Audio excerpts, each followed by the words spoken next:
4 महीनों की गहरी निद्रा के बाद जब भगवान विष्णु योग निद्रा से जागते हैं तो पूरा ब्रह्मांड आनंद से झूम उठता है।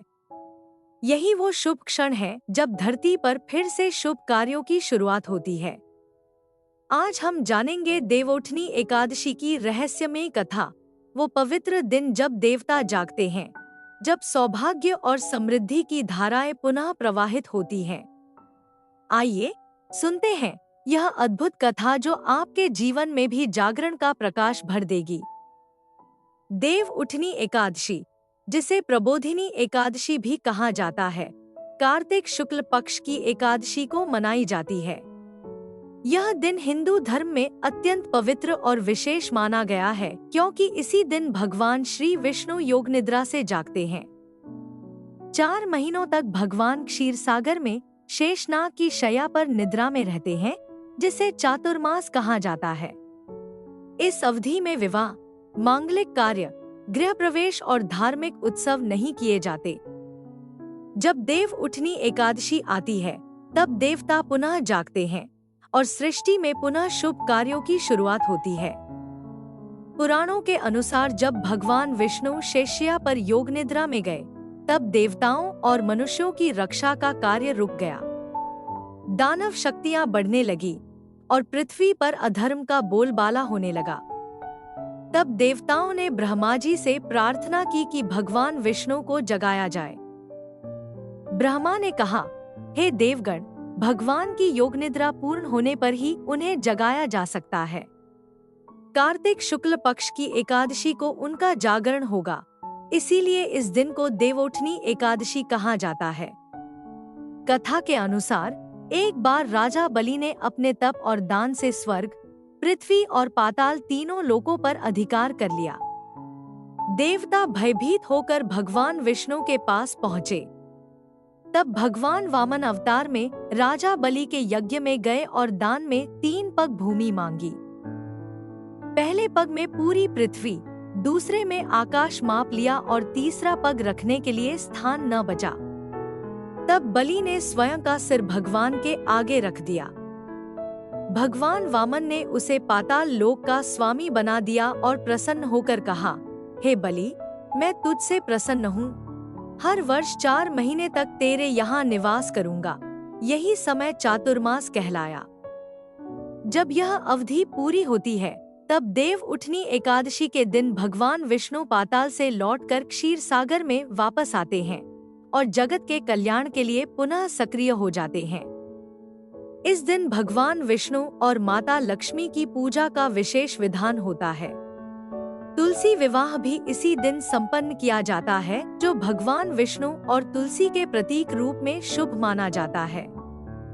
तुलसी विवाह के साथ ही विवाह, गृह प्रवेश, संस्कार और अन्य शुभ कार्यों की पुनः शुरुआत होती है। कहा जाता है कि जो भक्त इस दिन भगवान विष्णु का जागरण करते हैं, वे 100 यज्ञों के फल के समान पुण्य प्राप्त करते हैं। इस दिन व्रत रखने से पूर्व ब्रह्म मुहूर्त में उठकर स्नान करना चाहिए। फिर भगवान विष्णु की मूर्ति या चित्र के सामने दीप जलाकर प्रार्थना करनी चाहिए। उठो देव विष्णु भगवान, जागो लक्ष्मी नारायण, जग में मंगल कार्यों की शुरुआत हो। इस दिन तुलसी के पौधे के पास दीपदान का विशेष महत्व होता है। भक्त पूरे दिन उपवास रखते हैं और रात्रि में हरि नाम का कीर्तन, कथा और भजन करते हुए भगवान का स्मरण करते हैं। प्रातःकाल जब ब्रह्मा बेला होती है तब देवता और मनुष्य मिलकर भगवान को जगाते हैं। यही दृश्य अत्यंत भावुक और आध्यात्मिक होता है क्योंकि ऐसा माना जाता है कि उसी क्षण से पुनः पूरे ब्रह्मांड में शुभता, सौभाग्य और समृद्धि का संचार होता है। भक्तजन अपने घरों में, आंगन या मंदिर में तुलसी चौरा सजाते हैं, चौक पूरते हैं, घी का दीपक जलाते हैं और तुलसी विवाह की परंपरा निभाते हैं। इस दिन विशेष रूप से गन्ना, सिंघाड़ा, मूली, आंवला, दीपदान और कथा श्रवण का महत्व बताया गया है। देवउठनी एकादशी की रात जब भगवान विष्णु जागते हैं तो उनके साथ समस्त देवगण, देवी लक्ष्मी, तुलसी और ब्रह्मांड की ऊर्जा भी सक्रिय हो जाती है। यह क्षण प्रतीक होता है जागरण का, केवल देवताओं का नहीं, बल्कि आत्मा के भीतर सोई हुई चेतना के जागरण का भी। जो व्यक्ति इस दिन सच्चे मन से भगवान विष्णु का नाम लेता है, उसके जीवन के सोए हुए सौभाग्य भी जाग उठते हैं। कहते हैं कि इस दिन किया गया एक दीपदान अनंत जन्मों के अंधकार को मिटा देता है। व्रतधारी को चाहिए कि वह सत्य बोले, किसी का अपमान न करे और पूरे दिन भक्ति भाव से भगवान की आराधना में लगा रहे। शाम के समय तुलसी विवाह संपन्न करने के बाद भक्त कहते हैं, देव जागे, अब मंगल कार्य जागे। यही वाक्य जीवन में नई शुरुआत का प्रतीक है। ऐसा माना जाता है कि इस दिन जो व्यक्ति भगवान के प्रति श्रद्धा रखता है, उसके जीवन में लक्ष्मी स्थायी रूप से निवास करती है। इस पावन अवसर पर जब भक्तजन हरि नाम का जाप करते हैं, तो संपूर्ण वातावरण आध्यात्मिक ऊर्जा से भर जाता है। माना जाता है कि इस दिन जो प्राणी सच्चे मन से व्रत और कथा श्रवण करता है, उसे मोक्ष की प्राप्ति होती है और उसके सभी पाप नष्ट हो जाते हैं।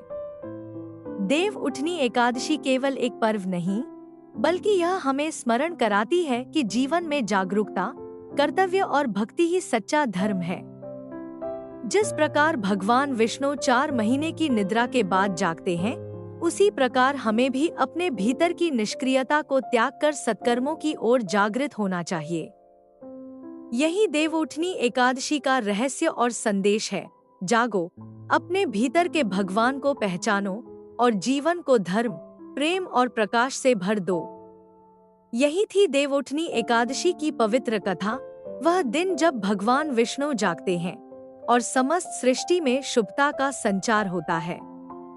इस एकादशी पर किया गया व्रत, दीपदान और तुलसी पूजन जीवन के अंधकार को मिटाकर नई रोशनी देता है। याद रखें, देवउठनी एकादशी केवल देवताओं के जागरण की नहीं, बल्कि हमारे भीतर सोई हुई चेतना को जगाने की भी प्रेरणा है। जय श्री हरि। अगर आपको यह कथा अच्छी लगी हो, तो इसे शेयर करें और हरि नाम का स्मरण करते रहें, क्योंकि जब भगवान जागते हैं, तो हमारे जीवन के सौभाग्य भी जाग उठते हैं।